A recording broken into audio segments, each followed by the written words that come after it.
Оризарите се нервозни од предолгото чекање и многуте ветувања за помош од владата. И од премиерот Димитар Ковачевски бараат итно на разговор да ги прими до понеделник. Ние ги побараме на ковид мерката од 3 денара да биде целосно исплатена, затоа што е исплатена само 30%.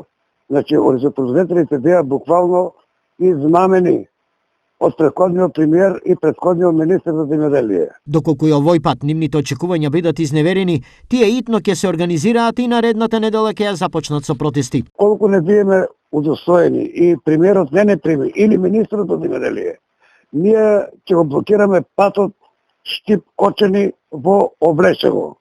И тоа ќе биде на неодредено време. Нема више да си играме и нема да дозволиме некој да си игра со земјоделот. Тензијата кај оризопроизводителите е присутна константно, но тврдат дека социјалниот момент кулминира во зимскиот период, бидејќи пари не им доаѓаат од никаде, а преку летото работеле честно. Ни беше ветено дека редовните субвенции ќе бидат исплатено во месец јануари. Од тоа нема никаква најава. Втора работа, дека по 3 денара ќе има по единица декар, значи по 1000 динара по декар.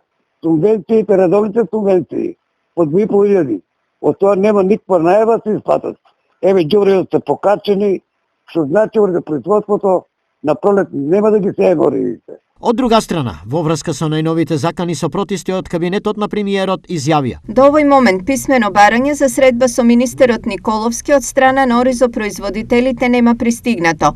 Сепак од понеделник ќе се конкретизира денот за разговор помеѓу оризопроизводителите и министерот. Стои во писмената информација од Министерството за земјоделство, шумарство и водостопанство. Во прашање се 3800 оризопроизводители и околу 14.000 тони се уште непродадена арпа и ориз.